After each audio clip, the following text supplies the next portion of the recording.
Hello everyone, welcome to Vinny tutorials. आज के इस वीडियो में हम पढ़ेंगे क्लास 8 साइंस का chapter number 1 crop production and management का। मेजर टॉपिक था हमारा एग्रीकल्चरल प्रैक्टिसेस। उसके अंदर आज हम अपना second agricultural practice which is sowing, इसको डिस्कस करेंगे। सोइंग का मतलब होता है, हिंदी में इसको बोलते हैं बोना, या फिर किसी भी बीज को प्लांट करना, बोना या फिर रोपना। टू प्लांट और स्कैटर सीड्स फॉर ग्रोइंग, यानी कि किसी भी तरह का सीड यानी कि बीज, कोई भी तरह का बीज प्लांट करना यानी कि हाथ से गाड़ना या फिर उसको ऐसे ही मैनुअली ऐसे छींट देना, इसको बोलते हैं हम सोइंग। दोनों ही कैटेगरी में हम इसको सोइंग ही बोलेंगे।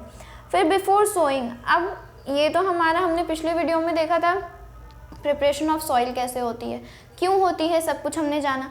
आज के इस वीडियो में हम सोइंग के बारे में सब कुछ जानेंगे, लेकिन सोइंग से पहले भी एक हमें प्रैक्टिस परफॉर्म करनी पड़ती है which is selection of seeds. Selection of seeds क्यों ज़रूरी होता है? क्योंकि हम अगर सीड्स का अच्छा सिलेक्शन नहीं करेंगे, अगर हम हेल्दी सीड्स को प्लांट नहीं करेंगे तो क्या होगा, उससे हमारे जितने अनहेल्दी सीड्स को अगर हम प्लांट करेंगे तो उनमें से जो पौधा निकलेगा वो भी हमारा अनहेल्दी होगा, जिससे कि हमारी क्रॉप की ईल्ड कम हो जाएगी। और किसान क्या करते हैं, क्रॉप या तो खाने के लिए उगाते हैं या तो फिर बेचने के लिए। तो अगर उनको बेचना है, अगर उनको अपनी इनकम बढ़ानी होगी तो उनको अपने क्रॉप की क्वालिटी अच्छी रखनी होगी। क्रॉप की क्वालिटी तभी अच्छी होगी जब प्लांट्स अच्छे होंगे, और प्लांट्स तभी अच्छे होंगे जब हमारे सीड्स अच्छे होंगे। तो आजकल क्या करते हैं किसान लोग, हाई यील्डिंग वैरायटी के सीड्स यूज़ करते हैं। इसके अलावा एक और मेथड होता है जिससे कि हम हेल्दी सीड्स को सिलेक्ट कर सकते हैं। हमारी एनसीईआरटी बुक में ये एक्टिविटी दी है, तो अब एनसीईआरटी में दी है तो इम्पॉर्टेंट तो है ही, और ये 100% काम करती है। इसको प्रैक्टिकल करके भी देख लीजिएगा। Take a beaker half filled with water. अब सोइंग के पहले क्या है, clean and healthy quality of seeds are selected, मतलब क्लीन हो, हेल्दी हो, ऐसी क्वालिटी के हमें बीज चाहिए होंगे। तो take a beaker half filled with water, एक बीकर लेना है, बीकर या फिर बीकर नहीं है तो कोई भी बर्तन ले लेना है, उसको आधा पानी से भर देना है। And add a handful of any seed into it, और कोई भी तरह, किसी भी तरह का बीज एक मुट्ठी भर उसमें डाल देना है। होगा क्या, damage seeds would float on top. जो हेल्दी सीड्स रहेंगे वो जाके नीचे सेटल हो जाएंगे, और जो डैमेज रहेंगे वो फ्लोट करेंगे, वो तैरेंगे। क्यों तैरेंगे?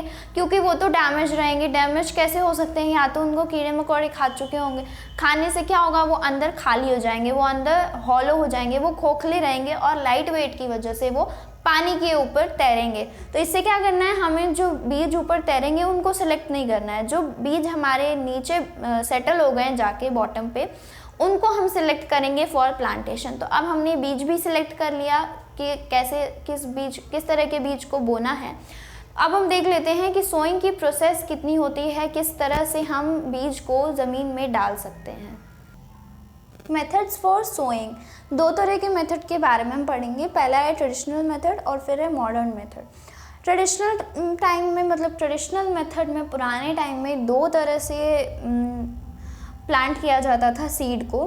फर्स्ट है broadcasting method, manual sowing of seeds. Manual sowing यानी कि जब हाथ से बीज को ज़मीन में गाड़ दिया जाए उसको बोलते हैं ब्रॉडकास्टिंग। गाड़ा जाए या फिर छींट दिया जाए, वो वाला मेथड कहलाएगा हमारा ब्रॉडकास्टिंग। फिर है हमारा ट्रेडिशनल सीड ड्रिल। आज तो हम सीड ड्रिल देख रहे हैं, लेकिन उस पहले के टाइम में जो सीड ड्रिल यूज़ किया जाता था वो अटैच टू बुलक्स, उसको बैलों से अटैच करके चलाया जाता था। जैसे कि यहाँ पर एक डायग्राम है, ये एनसीईआरटी बुक का ही डायग्राम है। ये फनल शेप एक लॉन्ग ट्यूब रहेगा, और ये एक प्लो टाइप का स्ट्रक्चर रहेगा, लेकिन ये प्लो नहीं रहेगा। ये केवल और केवल इस फनल को कैरी करेगा, जिसमें कि ये वाला जो बीम रहेगा लकड़ी का, यहाँ पर दो बैलों के कंधों पर इस बीम को रख दिया जाएगा, और फिर इस वाले फनल में बीज को डाला जाएगा, और इस ट्यूब के थ्रू वो ज़मीन में जाके गड़ जाएगा। इससे क्या होता था कि बीज जो रहते थे, ढेर सारे बीज एक साथ डाल दिए जाते थे। अब उसमें से कोई बीज बहुत ज़्यादा गहराई में चला गया, कोई बहुत कम गहराई में गया, और कहीं कहीं सीड्स की ओवर क्राउडिंग हो जाती थी, और कहीं कहीं सीड्स बहुत दूर दूर पे उग जाते थे। ये इसका डिसएडवांटेज था।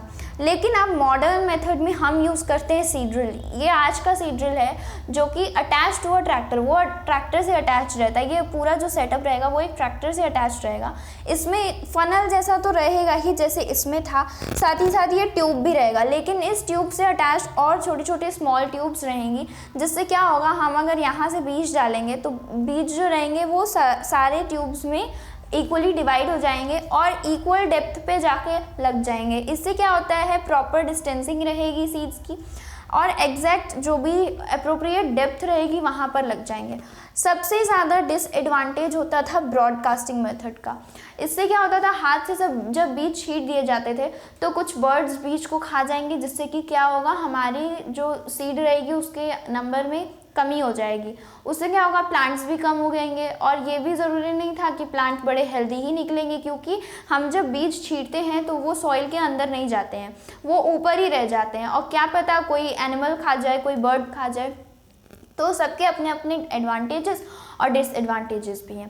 तो आज के लिए बस इतना ही। आज के वीडियो में हमने देखा कि हमारा सेकेंड एग्रीकल्चरल प्रैक्टिस जो कि था सोइंग, उसको कैसे किया जाता है, क्या क्या उसमें इम्प्लीमेंट्स यूज़ होते हैं।